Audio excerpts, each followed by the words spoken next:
Hello everyone, আজকে ছিল শুক্রবার, তো বেশি কিছু করতে পারিনি, শুধু বিফ, আলু ভাজি, ডাল করেছি আর সেটাই আপনাদের সাথে শেয়ার করব।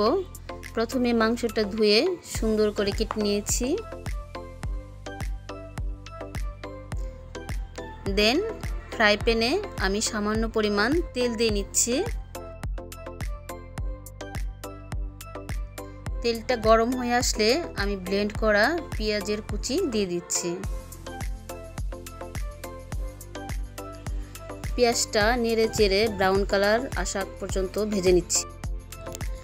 পেঁয়াজটা ব্রাউন কালার হয়ে আসার পরে এখানে আমি দিয়ে দিচ্ছি দারচিনি, এলাচ, তেজপাতা, লবঙ্গ। তারপর আমি একটু নেড়ে চেড়ে নিচ্ছি।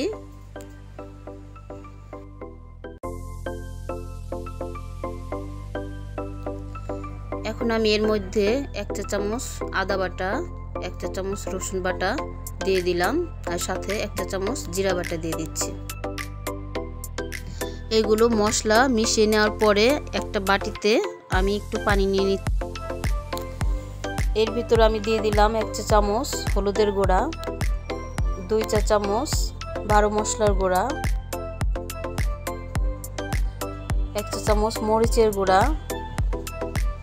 তারপর 1 চা চামচ ধনিয়ার গুঁড়া, 1/2 চা চামচ গোলমরিচের গুঁড়া দিয়ে দিলাম। তারপর 1 চা চামচ মাংসের মশলা দিয়ে দিলাম।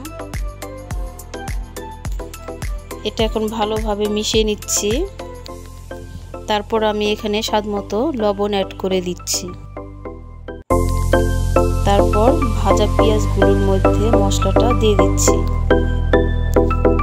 সামান্য পরিমাণ পানি দিয়ে মশলাটা কষিয়ে নিচ্ছি। কষানো হয়ে গেলে মাংসটা দিয়ে ঢেকে দিচ্ছি। এই তো দেখতে পাচ্ছেন প্রায় 40 মিনিট পরে আমার মাংসটা হয়ে গেছে। আবার একটু নেড়ে চেড়ে নিচ্ছি। তারপর আপনাদের পরিবেশন করে দেখাচ্ছি। সাথে আমি একটু আলু ভাজি করে